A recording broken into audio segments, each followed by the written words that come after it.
Password এগুলোই তোমার digital জীবনের চাবি। শক্তিশালী পাসওয়ার্ড তোমার ডেটা নিরাপদ রাখে, আর দুর্বল পাসওয়ার্ড মানে হলো তোমার দরজা খোলা রেখে দেওয়া। তাহলে একটি শক্তিশালী পাসওয়ার্ড কেমন হওয়া উচিত? প্রথমে আসি দৈর্ঘ্যে। এটি অন্তত 12 অক্ষরের হওয়া উচিত। এরপর কমপ্লেক্সিটি। তোমার পাসওয়ার্ডে বড় হাতের অক্ষর, ছোট হাতের অক্ষর, সংখ্যা এবং বিশেষ চিহ্ন মিশিয়ে দাও। সবশেষে আসি ইউনিকনেসের কথায়। কখনো একই পাসওয়ার্ড বিভিন্ন অ্যাকাউন্টে ব্যবহার করো না। পাসওয়ার্ড 1 2 3-এর মতো ক্লাসিক পাসওয়ার্ডগুলো এড়িয়ে চলো, কারণ হ্যাকাররা এগুলো খুব পছন্দ করে। তার বদলে কিছু এলোমেলো শব্দ ব্যবহার করো, যেমন প্যানকেকস অ্যান্ড জেব্রা। তবে দয়া করে ওটা সত্যিই ব্যবহার করো না।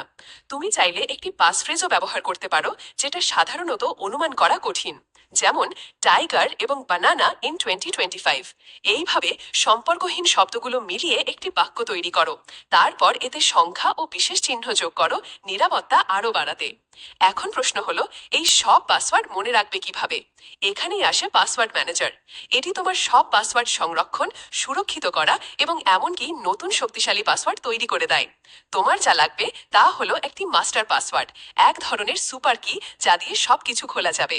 তাই মনে রেখো, শক্তিশালী পাসওয়ার্ড বানাও, পাসওয়ার্ড ম্যানেজার ব্যবহার করো, আর তোমার ডিজিটাল জীবনকে নিরাপদ রাখো। নিরাপদ থাকো, সতর্ক থাকো, আর মনে রেখো, পাসওয়ার্ড 1 2 3 এখন এমনকি হ্যাকারদের কাছেও একটা কৌতুক।